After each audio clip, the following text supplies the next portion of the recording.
If you clicked on this video, you need some instant wins in fantasy football. Maybe you're trying to squeak into the last spot of the playoffs, secure your number one spot, whatever you need to do. This video has it for you. I'm going to quickly go through the winning starts and sits of the week, and any questions you guys got, pop them in the comments while you're watching the video. But let's not waste any time. You guys know I absolutely hate to do that. Tony Pollard is the first must start of the week, and this really should not be a surprise to anybody. It feels pretty obvious to me, but I've been getting some absolutely diabolical questions recently. People were telling me, oh, well, I'm going to start Keaton Mitchell over Tony Pollard and all this crazy stuff, guys. We are starting Tony Pollard. I know he's been somewhat inconsistent as of late, but he still gets 12-ish carries a game. He's very efficient on the carries he does get. He's winning the 70-30 split with on-field time. Could that be better? Could he be more of a workhorse running back? Yes, but guys, we cannot be sitting him on our bench. He gets a great matchup against the Panthers' run defense, who allow the second most points to opposing running backs this year. If I had to guess and take a shot, he is going to score a touchdown this week, his first since week 1. He's had his opportunities at the goal line so far this year. He just hasn't been able to punch it in. It looks like the Zeke roll really was the Zeke roll, but now it's his. He's going to get a touchdown this week. The Cowboys are projected to win by double-digit points. This should not be close, which means a more run-heavy script for the entirety of the game, especially the last quarter. So don't second-guess starting Tony Pollard. Just throw him in your lineup, set it, and forget it. But another guy we need to be starting that had a pretty decently bad game last week is Hollywood Brown. But he is going to go nuclear in Kyler Murray's first game back. He had an absolute stinker, 1 reception for 28 yards. But that will change in a matchup against the Texans that should be relatively high scoring. And yes, neither of these teams are the most dominant in the NFL, but the reason this is going to be a high scoring game and why it's projected by Vegas and all of the odds is because the defenses aren't great. DJ Stroud has been on a tear recently. Their offense is top 10 in pretty much every metric. They don't run the ball an insane amount. Dameon Pierce is out, which means Devin Single is going to be the RB1, and if we learned anything from that last week, he's going to get 30 touches again. So he most definitely should be started. I should add him on this list as well. The Cardinals' run defense allows the 5th top 5 most points to opposing running backs this year. Absolute cakewalk for him. But back to Hollywood Brown, both of these defenses aren't the best, so it's going to be high volume, high passing, high offense. So a pass heavy script for the Cardinals, who are worse on both sides of the ball compared to the Texans, is pretty much guaranteed. He has been cooling off recently, but we can't forget without DeAndre Hopkins last season with Kyler Murray, he averaged 10 targets a game. And similarly to that, I love targeting this game. We need to be starting Trey McBride 1,000,000,000% of the time where we can. Even if you already have a tight end like Sam Laporta or TJ Hawkinson, find a way to slide him into a flex spot. Besides that one game with Clayton Tune, since the halfway point of the year so far, he's been the tight end 4. And he just had one of the best games, probably the best game of his career coming off last week. And we can expect that kind of usage to continue because he's projected 6 catches. That is an insanely high floor for a tight end out of a position that is really tough to come by. He was essentially the wide receiver 1 last week. We can expect that kind of target volume to continue, especially against a Texans team that are one of the worst against tight ends. They allow the 3rd most points to opposing tight ends on the year. So get him into your lineups. But if you guys are enjoying this video so far, make sure to be subscribed and I will get to your question in the comments. I know some of you guys are hopping in. They haven't seen the page before. If that is you, drop a sub. It takes 2 seconds. Your fantasy team will thank you. But I've also seen some people start to panic about David Montgomery. This is a guy that last week still finished with 17, almost 18 fantasy points, but most of that came from his 175-yard rushing touchdown. Jahmyr Gibbs led in every single rushing stat imaginable, in the yardage, in the attempts, and obviously in all of the receiving out of the backfield, routes run, all of that stuff. And a lot of people are looking at this usage split and saying Jahmyr Gibbs is becoming his RB1 breakout that we drafted him to be. Now, yes, I do think he's increased his value since the beginning of the year, and he should most definitely be started, but that doesn't mean we can completely give up on David Montgomery. He saw a season low at 38% of the snaps last week, but a lot of that is coming from the injury that he suffered that kept him out for 3 straight weeks. And another thing to note, who knows how important or how much weight this thing actually holds, but David Montgomery let Jahmyr Gibbs get a goal line touchdown. In Amon-Ra's podcast that he does have, he was talking to Jahmyr Gibbs and he was talking about the situation, and David Montgomery let him have that goal line touchdown. So if any of you guys are worried about him losing goal line work,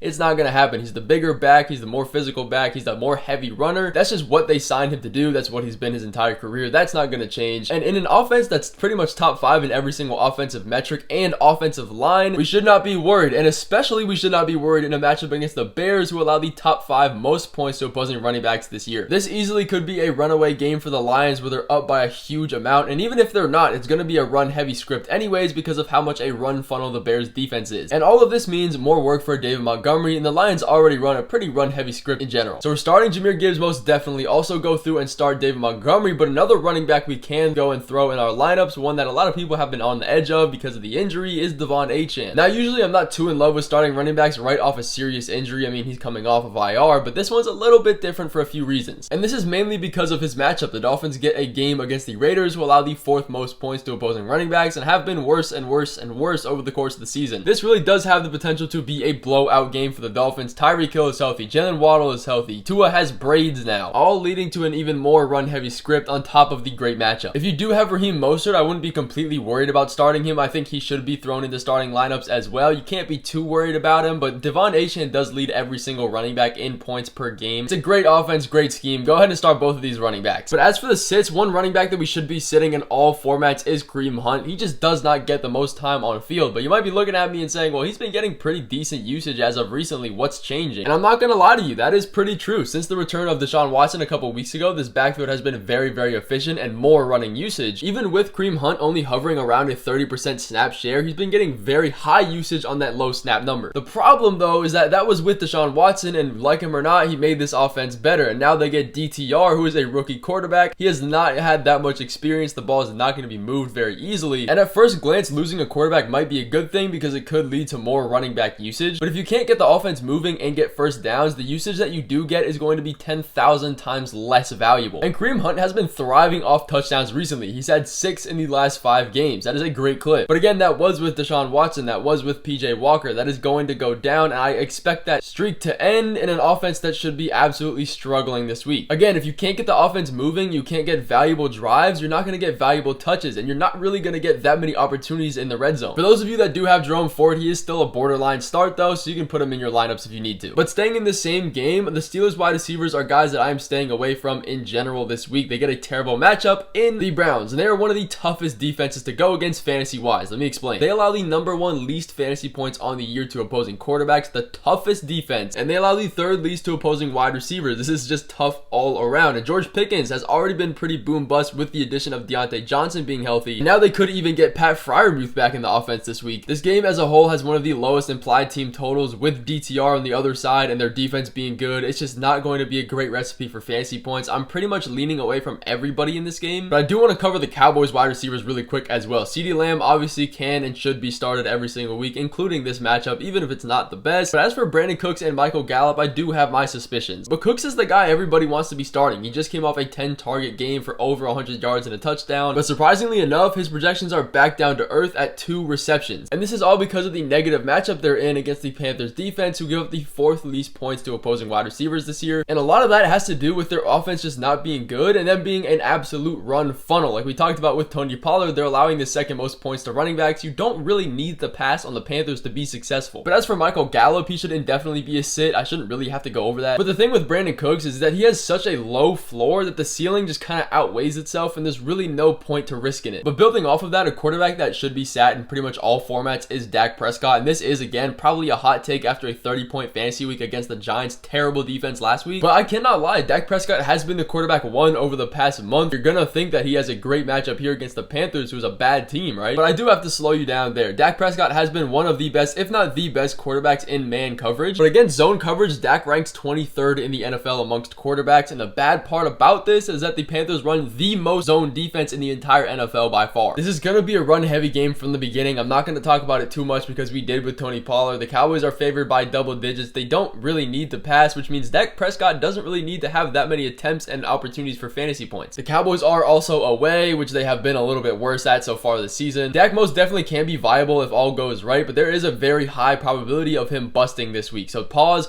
take that for what you will. If you need a quarterback to get you guaranteed points and you cannot afford a player to bust, go with a different quarterback. But if you're already projected to lose, you can go Dak, but just be aware of the risk you are running. That finishes off the list I got and all the games I'm going through for this start sit video. If you have any questions of your own, feel free to pop them in the comments and I will be answering them all before Sunday's games.